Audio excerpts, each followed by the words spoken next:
যে নারীরা বোরকা পরে দুইটি মারাত্মক রোগ থেকে আল্লাহ রাব্বুল আলামিন তাদেরকে বাঁচিয়ে দেন। বর্তমান মেডিকেল সায়েন্স এটা প্রমাণ করেছে, এমন দুইটি রোগ থেকে আল্লাহ তাদের বাঁচিয়ে দেন যেটা অন্যান্যভাবে, বা যে মহিলারা পর্দা করে না, যে মহিলারা শালীন পোশাক পরে না, তাদেরকে আল্লাহ রাব্বুল আলামিন বাঁচায় না। খুব গুরুত্বপূর্ণ একটা বিষয়। অনেকে মনে করে পর্দা করা মানে হচ্ছে সেকেলে হয়ে যাওয়া, ব্যাকডেটেড হয়ে যাওয়া, এটার মনে হয় একটা সেকেলে ভাব রয়েছে। কিন্তু বর্তমান বিজ্ঞান প্রমাণ করেছে যারা পর্দা করে তারাই বেশি আপডেট, তারাই বেশি স্বাস্থ্য সচেতন, তাদেরই বেশি স্বাস্থ্যের উন্নতি হয়। কেননা কয়েকটা গবেষণা এখানে এসেছে।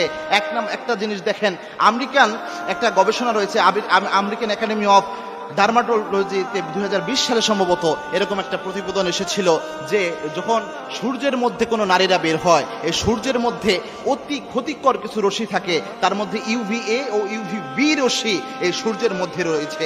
যে সূর্যের মধ্যে এই রশ্মি দুইটা কোনো নারীর শরীরে যদি সরাসরি স্কিনে পড়ে, নারীদের স্কিন কিন্তু এমনিও সেন্সিটিভ হয়, তাহলে এই স্কিনে ইউভিএ এবং ইউভিবি রশ্মি এটা পড়ার কারণে শরীরের মধ্যে স্কিন ক্যান্সার এবং কি এই শরীরের মধ্যে অন্যান্য যে বিভিন্ন ধরনের রোগ রয়েছে এগুলো হওয়ার একটা প্রবল সম্ভাবনা থাকে। এই স্কিন ক্যান্সার থেকে শরীরকে হেফাজতের জন্য অনেক বেশি কাজে দেয় এই পর্দার ইসলামী পর্দার এই সিস্টেম। এবং যে মায়েরা, যে বোনেরা তারা বুরকা পরে ঘর থেকে বের হয়, এই রোদের মধ্যে বের হয়, তাদের শরীরে কিন্তু এই রোদের যে ইউভিএ এবং ইউভিবি রশ্মি রয়েছে এটা কিন্তু তাদের হয় না, যার ফলে তাদের শরীরে স্কিন ক্যান্সার হওয়ার সম্ভাবনা পুরোপুরি কমে যায় এবং নাই বললেই চলে। এবং আরেকটা জিনিস রয়েছে, চর্মরোগ হওয়ার প্রবণতাও অনেক বেশি কমিয়ে দেয় এই বিষয়টা।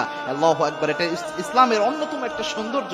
আল্লাহর হাবিব সাল্লাল্লাহু আলাইহি ওয়াসাল্লাম যতগুলো সুন্নাহ এবং যতগুলো ইসলামের ফরজ বিধান রাসূলুল্লাহ ইসলামের মাধ্যমে এসেছে সবগুলোই সায়েন্টিফিক এবং সবগুলোর মাধ্যমে মানব জীবনে কোনো না কোনো উপকার সাধিত হয়। তার মধ্যে এটা একটা। আর সবচেয়ে বড় পুরস্কার হিজাবের, এটা তো রাসূল বলেই দিয়েছেন।